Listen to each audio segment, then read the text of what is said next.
Sierra Juliet. Is there any known traffic below 5,000? Delta Sierra Juliet, no known traffic. Seems to be a large aircraft below 5,000. What type of aircraft is it? It is Fulbright. Seems to me like landing lights. The aircraft has just passed over me at least 1,000 feet above. It seems to me that he's playing some sort of game. He's flying over me 2-3 times at speeds I could not identify. As it's flying past, it's a long shape. Cannot identify more that it has such speed. It seems like it's stationary. What I'm doing right now is orbiting, and the thing is just orbiting on top of me also. It's got a green light and sort of metallic-like. It's all shiny on the outside. The engine is rough idling. I've got it set at 23, 24, and the thing is coughing. My intentions are to go to King Island, Melbourne. That strange aircraft is hovering on top of me again. It is hovering, and it is not an aircraft.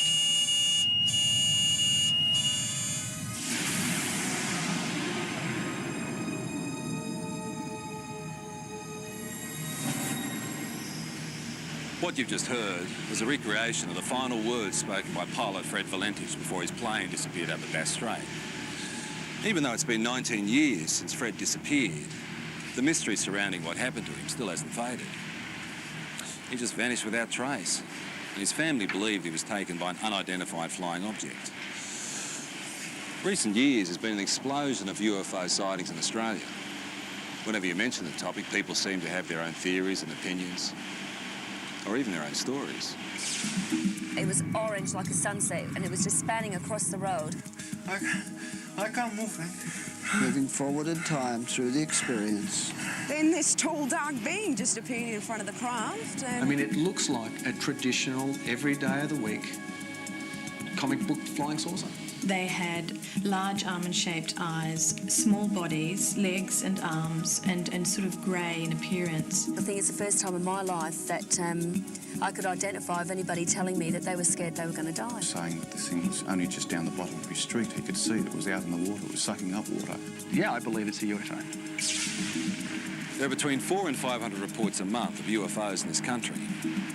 Now, obviously, a lot of them can be explained, but about 10% prove to be true mysteries. Tonight you'll hear from people who've had these experiences. They're just normal Australians who can't explain what they saw.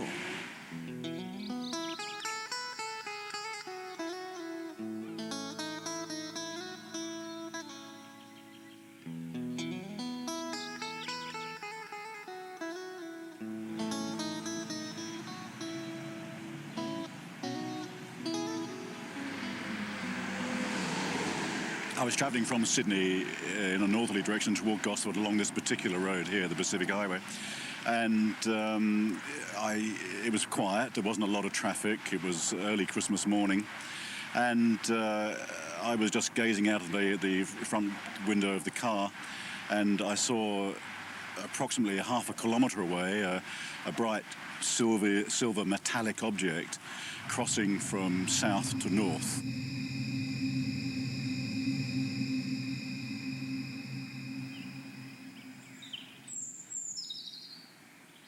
I stood here not believing my eyes because where I sit, I can see the open water.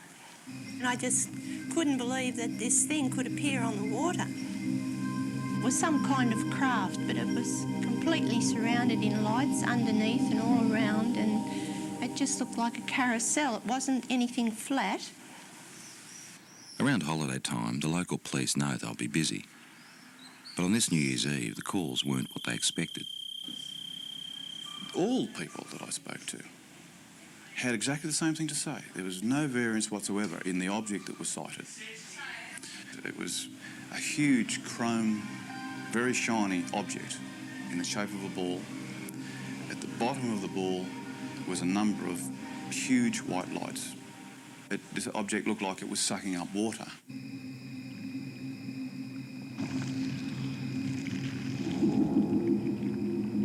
Some calls were quite frightful in their voice.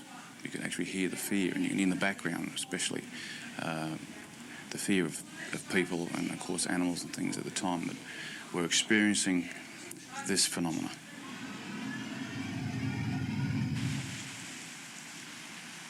We're looking out above this headland here, and we're watching a bright light move in a strange fashion that you'll never see, or we never saw anyway.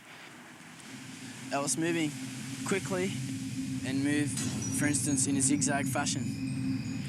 We were watching it for 10 to 15 minutes, move in this direction north, and we just saw this bright light 15, 20 metres above our car. Just a bright light, emanating light towards our car. Mate, it was just awesome. All of a sudden I saw these lights come out of the water like a cylinder and flash, and the top of the water was all lit up. And as that light was up, I could hear the rushing of water, movement of water, and then the water being raised up, and then shortly after, down comes the water on top of the lake. I noticed this rather bright light that seemed to be on the right-hand side of the car, and it seemed to be following us for quite a while. And then all of a sudden it turned and went at a right angle right across the expressway in front of the car. It was large, round, and it seemed to have a stream of sparks flying out the back of it. I don't know what it was, but it was most peculiar. After the initial New Year's Eve reports to police, the local Sun Weekly newspaper got hold of the story. There were hundreds more people at home that had obviously thought they'd seen something quite out of the ordinary, but were too scared maybe to come forward and actually say that they'd seen something. Our office, the day the report hit the streets, was amazing. We had caller after caller saying they'd seen the same thing. A lot of the witnesses were retired academics. Some were policemen, nurses, school teachers, Sunday school teachers, lawyers, business people, some of the leading business people in the area. They were all people that had everything to lose and nothing to gain by even coming forward and making a report. All the people who actually saw it hovering over the water described these 4 or 5 shafts of bright white light coming down to the water and literally penetrating the water rather than reflecting off it. We also had descriptions of the water seething underneath it. Some people said it frothed, some people said it foamed, some people said it was steaming up. Overall, I'd imagine there'd be probably 3 dozen telephone calls on the night. Well, we're police, Sergeant Wenning. In particular, Sergeant Wenning remembers one very distressed caller. He told me he had been woken up from a deep sleep with thunderous noise and bright lights, dogs barking. His children had come into his bedroom screaming. He was saying that this thing was only just down the bottom of his street. He could see it was out in the water. It was sucking up water. The sound was like a million hummingbees. He didn't know what was going on. We investigated officially with the local aircraft, aerodromes, with the Air Force, with air traffic control, and again could come up with no explanation. While everyone can describe what they saw, no one seems to have the answer to exactly what it was or where it came from. It was moving in waves in the sky, which could only be described as a UFO. When you see something like this, there's a sure knowledge that you're looking at something that is beyond your experience. I'm not young, and people might think, oh, you're a bit strange, seeing things and had imagination. No, I've got imagination, but not like that. Not when I see something that I see. I know I saw it. At first I thought, well, maybe it's some type of meteorite, but it was too large, it was travelling too slow, and turned a right angle, which I know meteorites aren't inclined to do. I was just bewildered at how something could appear and disappear in the thin air practically. Well, I honestly don't know what they saw. We've gone right through all the realm of possible explanations, which leaves it as what a UFO truly is, a flying object which we cannot identify by conventional means. There's a saying that seeing is believing, and it certainly applies to UFOs. The most intriguing personal accounts come from people with no real interest or belief, until it happens to them.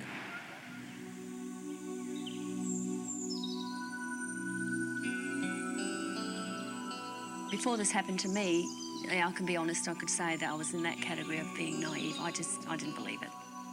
I didn't really believe it, because I had to see, it's like I would have to see it with my own eyes. Grace's experience starts in the early hours of the morning travelling home with 3 girlfriends. Victoria, who can't be identified, was one of the women in the back seat. It's when I got a bit further down the hill that I noticed on the right-hand side of me some long, oblong-shaped lights. I didn't know what they were. I mean, I only sort of caught a glimpse of a bright orange light sort of shining through.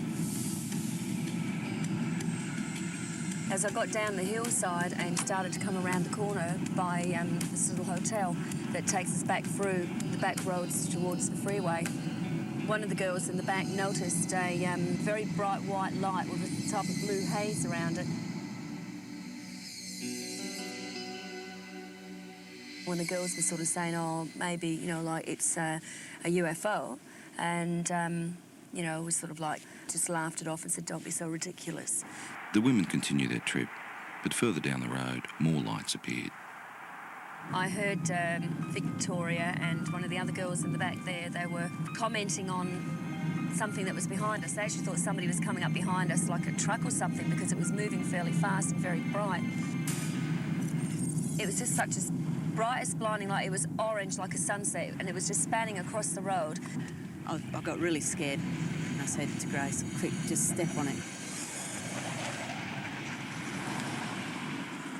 Because I knew there was a town just a kilometre up the road.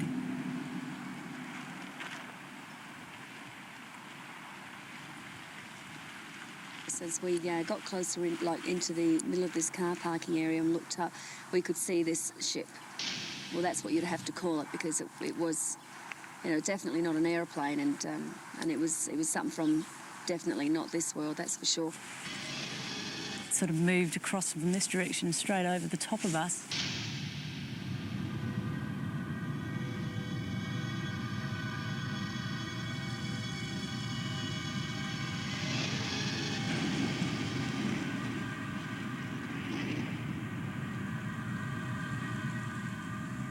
It sort of disappeared into a gully where we lost sight of it.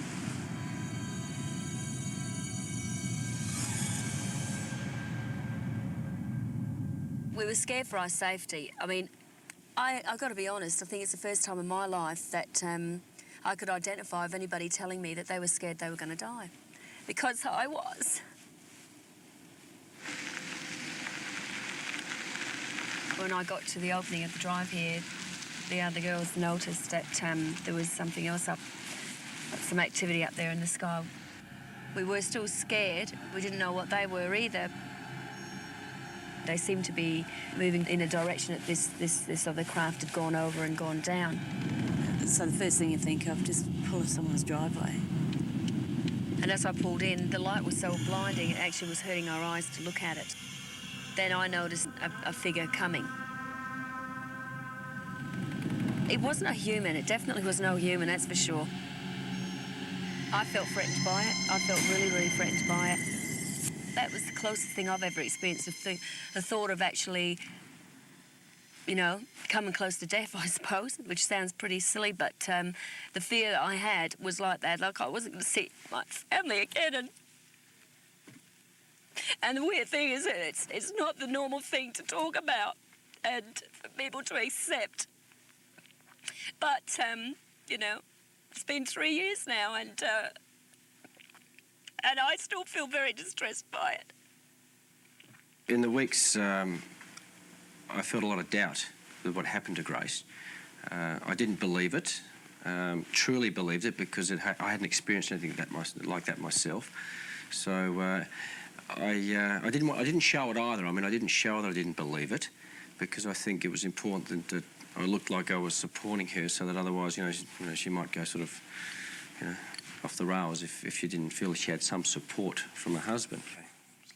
But 2 weeks later, those doubts disappeared. What's work? Late one night, they were both woken by their distressed 15-year-old son. He was dead set that he had presence in his room. You know, there was somebody in his room.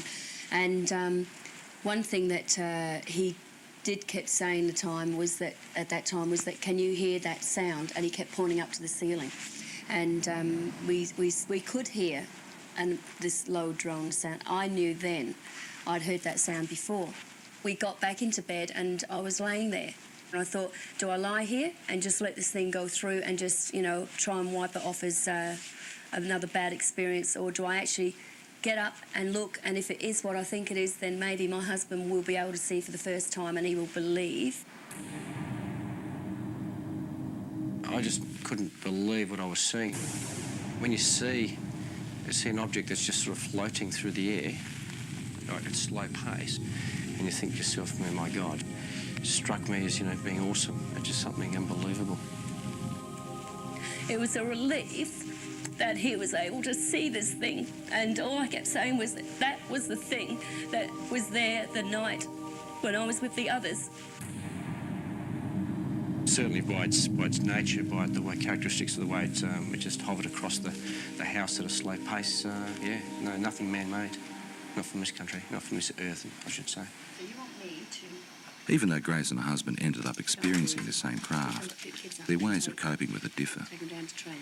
You either accept it or you don't accept it, and I tend to say now, after I've seen it with my own eyes, I accept it, but I don't, you know, harp on about it and talk about it, and if it's just one of those things you try and leave as a part of your life that's happened, and let's get on with things, let's move on from here, you see. And that's how I sort of try and treat it, rather than try and find an explanation as to what it is.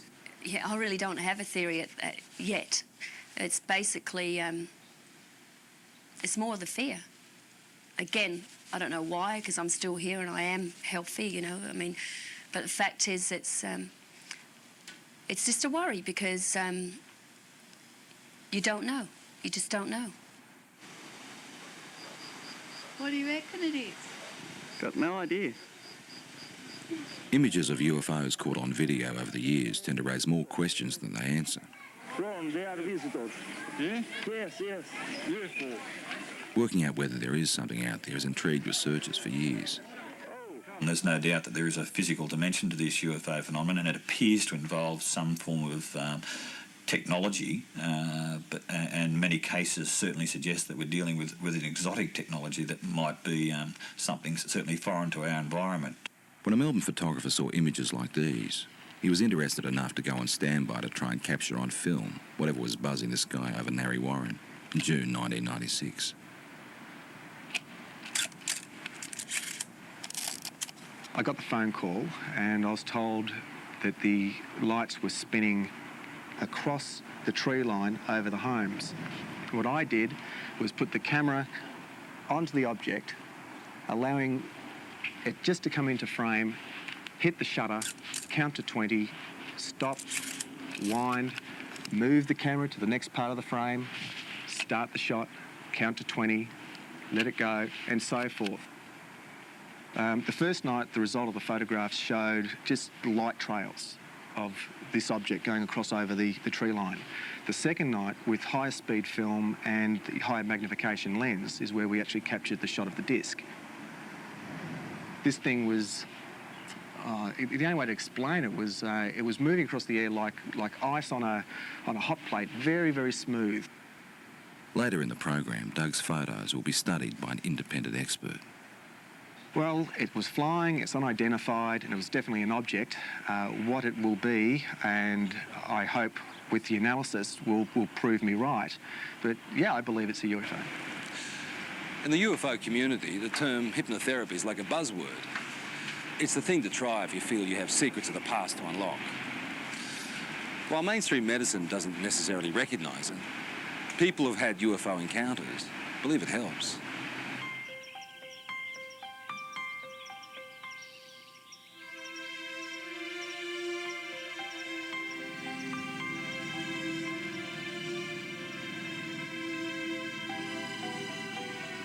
Victor Pufulescu believes he started having alien encounters as a teenager back in his native Romania. He's turned to hypnotherapy to try and find out exactly what happened. It's like being a good soldier. You just obey orders. This is actually probably the best description of hypnosis process. Loose and limb, deeper sleep. Loose and limb, heavier and heavier.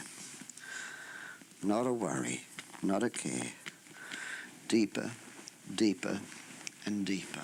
Hypnotherapy is a way of allowing us to get into the subconscious mind. The intellectual mind tends to want to control and criticise everything. It's the censor of stuff it doesn't even know about that was in there before we were 3 years old. So by sort of relaxing and sliding across the conscious mind, if you like, we can sort of delve into the unconscious, or to allow what's in the unconscious to find its way out. Oh, I can't move, Frank. Uh-huh. The pressure is increasing. I can't move. The chest, my arms, my legs. There's a thing about hypnotherapy that very often the subject will want to please the hypnotist. They have to look at that, but the thing is that you can see that when a person is reliving an experience, that it's pretty easy to see whether that's faked or not. Moving forward in time. My legs. Moving forward My in feet. time. Moving forward in time through the experience. The pain is inside of my elbow. Thanks. Who are you saying thanks to? Them. Can you ask them what they're doing? No. It's a test. That's a test. I just know it's a test. They keep me telling be calm. They're telling you to be calm. Yeah. Very often the people are quite disturbed about dreams they're having or things they've imagined happen to them. And they often come out of this saying, I'm pleased I'm not crazy, or I'm not mad, or I'm not imagining this. It does give you some answers, but also creates thousands more. And this is probably the trickiest part. I'm never happy with the answer which I'm getting, and I want more and more and more.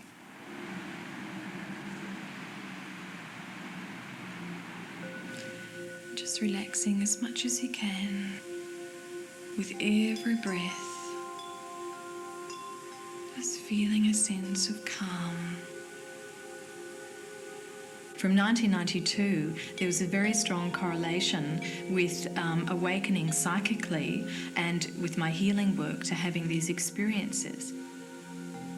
Elizabeth Robinson is a spiritual healer and therapist who says she's been having extraterrestrial experiences since childhood, but is only now starting to accept them.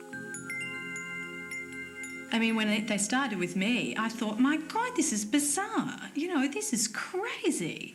This is in the realm of science fiction. But I know now I've had to work through that and struggle with it, and I've denied it like hell for 5 years. And I can't deny it anymore. Elizabeth says she started seeing creatures like these around her home in Perth in 1992. There were 3 beings standing there. They had large shaped heads, bigger at the top to the chin at the bottom, large almond-shaped eyes, small bodies, legs and arms, and sort of grey in appearance. But they looked at me with a sense of intent and intelligence. Soon after, Elizabeth's daughter talked of being visited by a lady during the night. Elizabeth believes it was one of the same beings.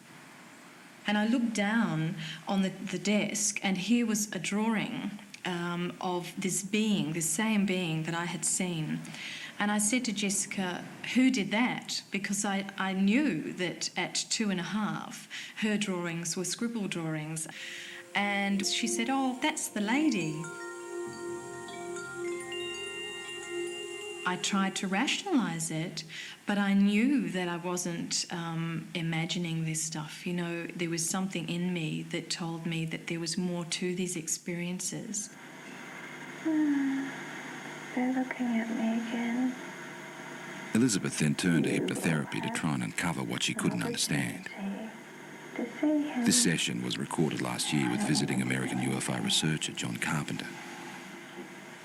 I don't want to give the baby up. What seems to have come up in hypnosis is that I've had children taken from me, babies taken from me that are growing up on crafts. And this is just absolutely bizarre, you know, talking about this. I mean, you talk about this, but, you know, at first you struggle with it. I mean, you can't fully comprehend this, but what I could comprehend was the emotion around it.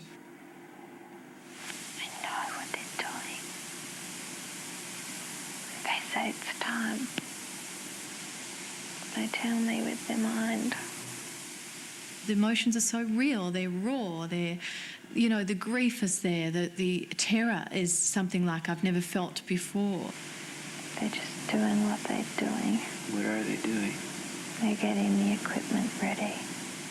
Part of the reason why they're involved here on Earth is to help us awaken, but there seems to be some sort of reciprocal type of arrangement whereby, you know, they're coming to Earth and they're creating a new race of beings, or creating some sort of hybrid race of beings. I used to think, okay, I'm dreaming, until I used to be able to get up, go to the bathroom, make a cup of tea, come back, sit down, they'd still be waiting for me. And I think, oh. Elizabeth and colleague Mary Rodwell now run a support group in Perth for people who've had alien experiences. And this is what I mean, my business is emotional trauma. That's why I'm here. And I won't deal with fantasy. I can't deal with fantasy. So it's about emotional trauma. These people are stressed quite desperately with fear and anxiety about a lot of things that they only have a vague idea often about, but often is because they've remembered being taken. I went 3 months with barely any sleep. If you remember, I told you about 11 or 12 weeks, barely any sleep. Most of them just want to live an ordinary life. They don't want this to happen. So for them to have the chance to at least talk about it and release all the anxiety and fear around that as much as they can around talking about it, it seems that through that there is real healing. For me, I became very frightened that I would be labelled crazy or, you know, hallucinate, whatever it was, and that I couldn't have somebody to relate this experience to that would honour my experience. Have either Elizabeth has always kept journals about her experiences, which she is now using to write a book. I saw a grey being appear, white-grey colour. In the dream, I was searching for my son, even though the child dream of trying to run away from several grey beings, but as fast as I ran or wherever I really don't expect someone to be able to say, absolutely, you know, this is real, because, you know, you always doubt yourself, but you know that it's real, and you have to come to some point and stop denying it, and that's what I'm starting to do. Sorting out the facts surrounding UFOs can be tough, unless, of course, there's something that science can put to the test.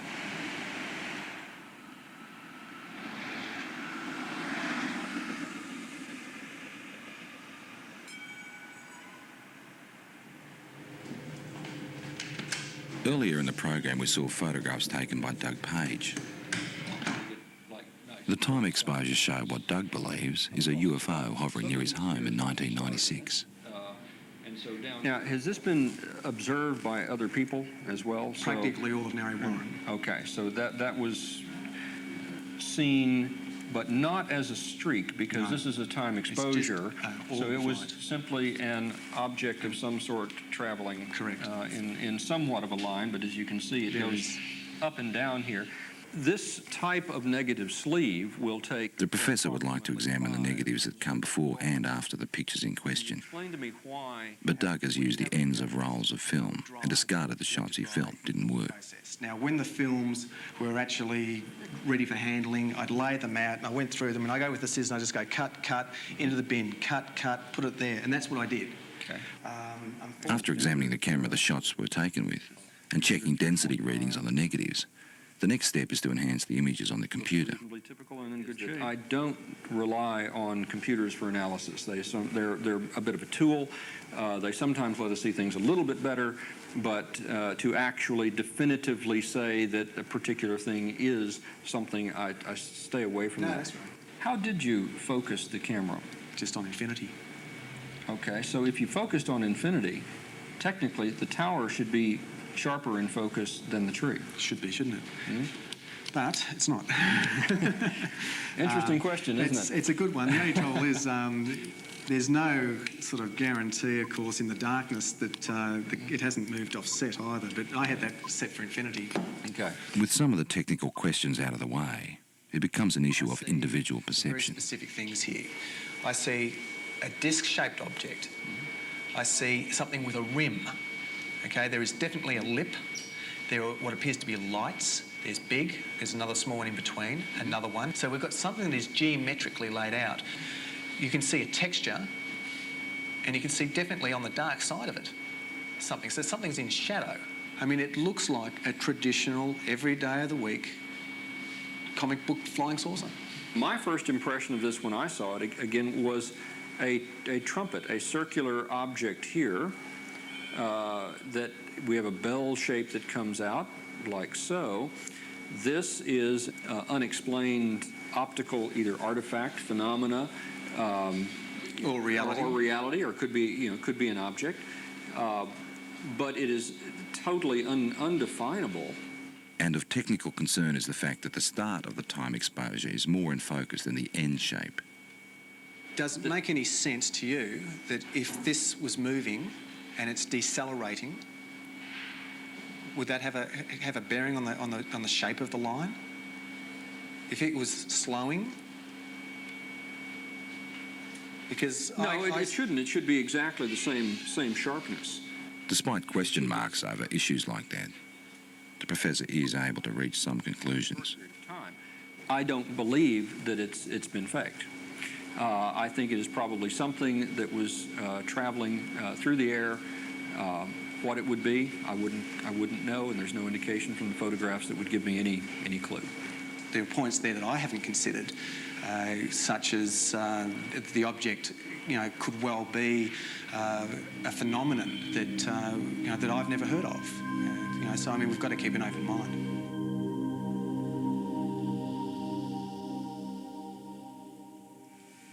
I don't know, maybe between 6 and 8, I would assume. Okay. They were fairly intense, or? Yeah, they were very close together as well. Right, okay. 4 years ago, Kelly Carr was a mother and housewife with no interest in spaceships or aliens. Now she's using technology to reconstruct images of her own encounter. It does give the idea of the lights there, but, the brightness of the light, it gives a good impression, except that the colour doesn't seem right. Kelly's account starts in August 1993. My husband and I were driving up to my girlfriend's place in Monbulk, which is in the Dandenong Mountains. We were driving on Belgrave Hallam Road, and it was just on dusk. I saw what I thought was round orange lights in the field. It looked unusual to me.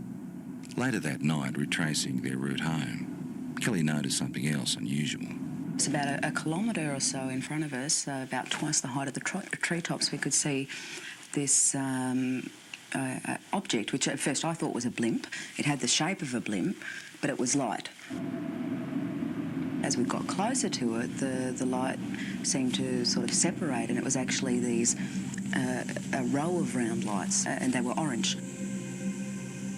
It appeared like there was silhouettes standing in these round orange circles, like people, but you could only see the black outline.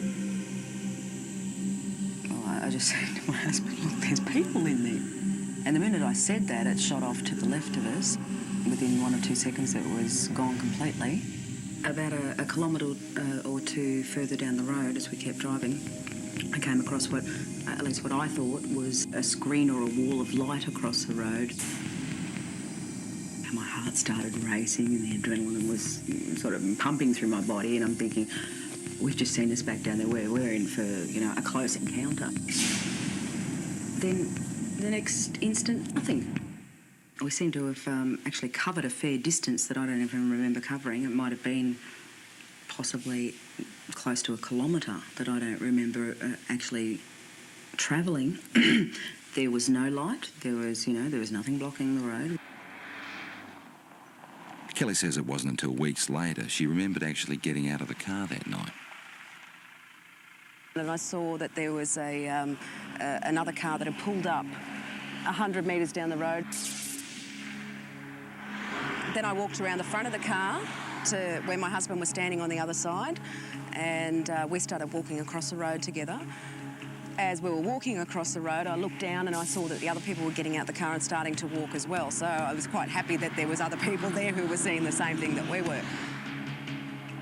And we walked up along here to where the fence is. Right out in front of us is this huge craft. I was totally awestruck. It was science fiction coming to life. There wasn't any fear then. It was just all total awe. We stood here, I guess side by side, my husband and I, for about 30 to 45 seconds. Then this tall, dark being just appeared in front of the craft, and he was followed by about another 7 or 8 that appeared straight behind him. I felt this energy go through me. It's like nothing I've ever experienced before in my life. It was like some sort of low-level frequency that came in waves, but it was so dense that I could actually physically feel it going through my body. And that feeling absolutely terrified me. It was like, I can't even explain the horror that I felt just feeling this. And I began screaming. The minute I did, the eyes on these things lit up and they came charging across the field. Halfway across, they split up into 2 groups. Some headed off down there and the rest came directly towards us.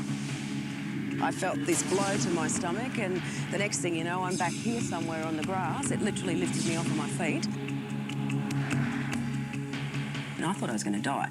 I thought if I don't get up now, I'm going to pass out and I'm going to die. I'm not going to come back to consciousness, you know. So I pulled myself up into a sitting position, and when I sat up, I couldn't see anything, and it was like there was just black in front of my eyes. I want you to try stretching it down a little bit as well. Kelly is not the only one who saw these images that night. For the first time ever, independent witnesses have given the same account of a close encounter. Even though Kelly has never met Jane, Glenda and Bill from the other car she saw, she has seen the sketches they drew for UFO researchers. They've drawn the same circles of light around the top of the craft with these blue lines coming down, ending in a semi-circle on the ground. They've actually also drawn a tripod underneath, which was something I didn't see that night. It becomes very clear then that we were all looking at the same thing and that it wasn't your average saucer-shaped craft. And basically, the second party were able to draw sketches of the beings very similar to the ones that I had, and they're not your usual little grey things that are, you know, media propaganda. I found a small red-coloured equilateral triangle underneath my navel, which I guess in reality provoked only a minor curiosity at the time. It was oddly geometric, and I did wonder, you know, how something like that could get on me that looked like a burn without me feeling it. At UFO conferences, where Kelly is now a keynote speaker, she adds strength to her own story by showing photographs of physical marks left on one of the other women. We were all left with triangular marks under our navels, but the ones that were marks that were actually photographed, the first one came from Glenda, which is it's a series of 3 small red dots along the inner thigh, and both Jane and Glenda were marked with these dots. I wasn't. Glenda had a ligature mark around her ankle, which is quite severe bruising. It looked like she'd been strapped down to something. UFO researchers have also reported finding physical traces at the site where all witnesses said the encounter happened, particularly in relation to where the craft landed. Inside that semicircle was actually a triangular formation of 3 points spaced 6 metres apart, which correspond with the tripod that was drawn underneath the girl's craft. To this day, Kelly still doesn't know exactly what happened to her that night. Tried a little bit. Her most vivid memory is the fear that she felt. That's very good. It's finally come out to what I'm looking for. And I think a lot of people, you know, might have experienced the fear in a nightmare when you're being chased or something like that, and it's a terror that you feel that, you know, sometimes can wake you up or whatever, but it's absolutely horrifying when you're dreaming it. And that's exactly what I was feeling while I was totally awake. That sort of terror, actually having to feel it while you're conscious and physically awake and feel it as a reality, is like a living nightmare, like a nightmare had come to life.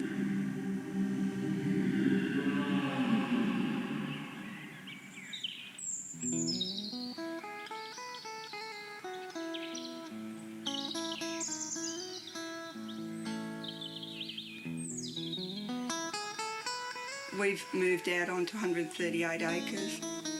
We don't have electricity. We use all our own fuel, like for both our fires. We're in the process of trying to become self-sufficient as far as food's concerned. We just lead just a very different lifestyle. Denise Borrett says it's her encounters with strange beings that have helped her make the decision to live this way. There's one of our missing. I believe at the moment that they're giving us quite a dire warning about what's happening to the planet and what's going to happen to us unless we actually wake up to what we're actually doing. They seem to open parts of your mind that aren't opened before, and or they help you to do that. I don't know, but all I know is that I'm a very changed person since I've had my experience. Well, lifestyle changes you'd think shouldn't happen to people if these things aren't physically occurring. So I guess it's a little piece of evidence to suggest that something really startling and extraordinary must have happened to a person because of the changes that they do go through. Denise says her visitors have the ability to render her husband unconscious, so he never actually experiences the aliens, but he does have physical scars. Well, I know I've got a lot of scars on my body, and I know basically where they all came from, but this one, in that particular place, I've got no idea. I just woke up one morning and I happened to comment to Nurse, I've got this funny little mark on my arm, and she had a look and she had one in exactly the same place because she said she could remember it happening. And I can actually remember them cutting it. I can remember it was like a little spatula or whatever. But again, there was no pain or anything, and the next day mine had completely healed up, whereas Les's had actually scarred. And I thought, well, they're in identical spots and they're identical size, so obviously something was going on. People who've had multiple abduction experiences very often get very concerned about the environment. They get very concerned about healthy lifestyles. They get very interested in the possibility of life elsewhere. They get very interested in promoting the message that there's something actually going on.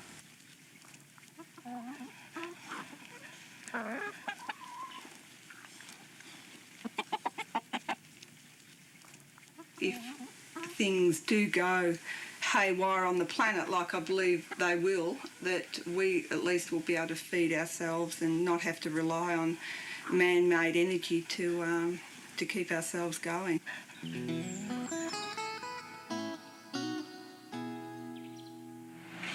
It's pretty obvious that the people that had these experiences are convinced there's more to what's out there than most of us realise. They're also the first to admit that their stories can be hard to accept. All they want us to do is be prepared to listen. I suppose people got to make their own minds up, but we can honestly say that what happened, happened, and there's no doubt about that. Perhaps they're extraterrestrial, we don't know. Perhaps it's military experimentation. Perhaps there's new things in this earth that we don't know about. I don't know what they are. I know what happened to me, but I don't know anything about them. Well, I'd have to say that the evidence seems to be fairly compelling, that we seem to have some sort of alien life form just in what it is. You've got to keep an open mind. And since I've accepted it, I think I've really started to see it's not really bad. There's a lot of good in what they're actually doing. And it's like they're saying to us, you know, human beings can do so much more. We have these wonderful capacities to heal and to heal each other and to understand ourselves so much more. And we're not yet. Where they come from, I honestly don't know. I would hope that before I die, one day I find out.